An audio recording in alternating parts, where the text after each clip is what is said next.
Slave labor found at second Starbucks-certified Brazilian coffee farm. Here's a summary of the article. In July 2018, Brazilian labor inspectors found 6 employees at the Cedro 2 farm in Minas Gerais state working in conditions analogous to slavery, including 17-hour shifts. The farm was later added to Brazil's dirty list of employers found to be utilizing slavery-like labor conditions. The Cedro 2 farm's coffee production operation had been quality certified by both Starbucks and Nestlé-controlled brand Nespresso.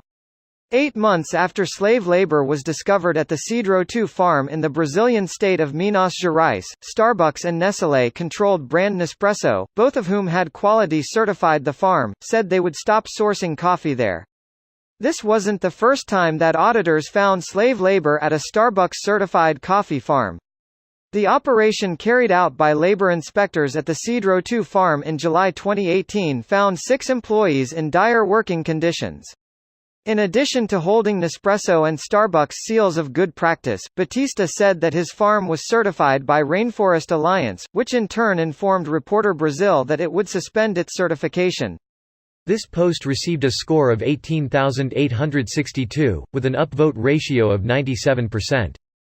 Here are the top comments in response to this article.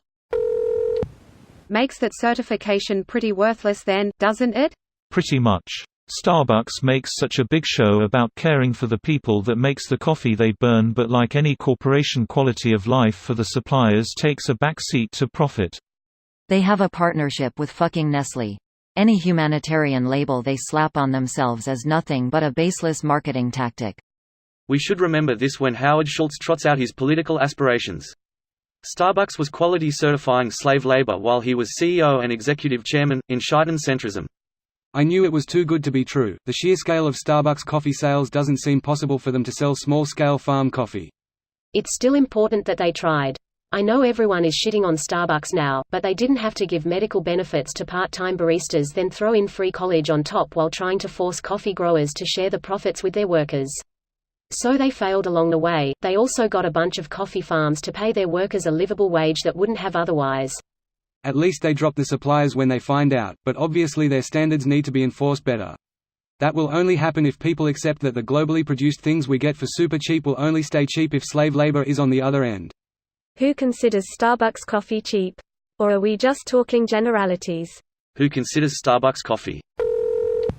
Internationally recognized fair trade certification will always beat "no for real our best guys are making sure" certification.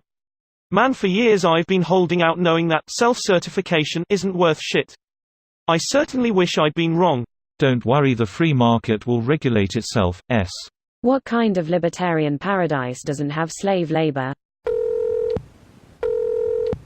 Never believe any do-gooding labels claimed by a business. Organic? It's vaguer than you think. Fair trade? Not really possible in a world of humans. Imported from Italy? Maybe, or maybe it was stolen from Greece in a weird EU trade agreement that the public will never know about. Made in the USA? Is anyone really going to check? Source: been around enough people in business to know how business works. The goal is to make money. If you have to pay a bribe or fudge some records or slap on some fake labeling or abuse your workers, it's par for the course, just another day in their hustle. Made in USA usually just means put together in USA. The materials are all from China, Taiwan, etc. This video was automatically created by Reddit to speech. The article and comments in this video were selected from Reddit according to their upvotes, and any paraphrasing was performed by smmry.com, without any human intervention.